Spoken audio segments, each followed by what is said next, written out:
हमारा stress hormone release करती है विच इज कॉल्ड। मेरा ना एक क्लाइंट है 35 years of age, his name is Anil. He is very discipline. वो जिम भी जा रहा था हमारे कहने पे और डाइट फॉलो कर रहा था जैसे हमने कहा था, और फिर भी उसका ना वेइंग स्केल पे वेट कम नहीं हो रहा था। तो first of all we thought कि शायद फॉलो नहीं कर रहा है, सिर्फ हमें ऐसे ही बोल रहा है, but we then asked for pictures and all, और हमने ट्रैक किया कि व्हाट द इशू इज।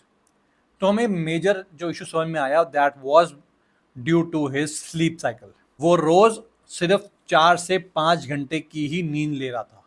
अब समझो हमारी बॉडी जब स्लीप डिप्राइव्ड होती है तो वो कैसे रिएक्ट करती है। तो जब भी हम नींद कम लेते हैं तो हमारी बॉडी उसको एज अ स्ट्रेस समझती है और हमारा स्ट्रेस हार्मोन रिलीज करती है विच इज कॉल्ड कॉर्टिसोल।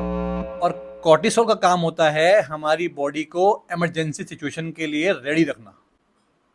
तो वो लिवर को सिग्नल भेजता है कि हमारी बॉडी में एक्सेस ग्लूकोज रिलीज करो because body needs energy instantly.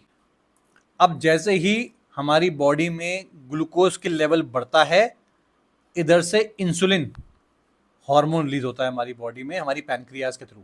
अब इंसुलिन का काम है कि हमारी बॉडी में जितना एक्सेस ग्लूकोज है उसको लेकर के सेल्स में इनपुट करना और जो बच गया उसको स्टोर कर लेना। तो हमने स्लीप कम ली और हमने उठ के खाना शुरू कर दिया। वी टुक सम कार्ब, हमने चाय बिस्किट ले लिया, कुछ भी ले लिया। तो वैसे ही हमारी बॉडी में एक्सेस शुगर था और हमने ऊपर से और शुगर डाल दिया, तो उससे क्या होगा, जो एक्सेस शुगर हमारे ब्लड स्ट्रीम में होगा उसको हमारी बॉडी स्टोर कर लेगी and that instantly becomes fat. तो ऐसे में क्या होता है, हमारे क्रेविंग्स और बढ़ जाती हैं, हमारा मीठा खाने का और मन करता है, हंगर सिग्नल डिस्टर्ब हो जाते हैं और फैट लॉस स्लो हो जाता है। Even if you are doing your best, the body's main function is to deal the emergency first. तो अनिल की प्रॉब्लम डिसिप्लिन की नहीं थी, it was a sleep issue. We fix that issue and he showed the results drastically.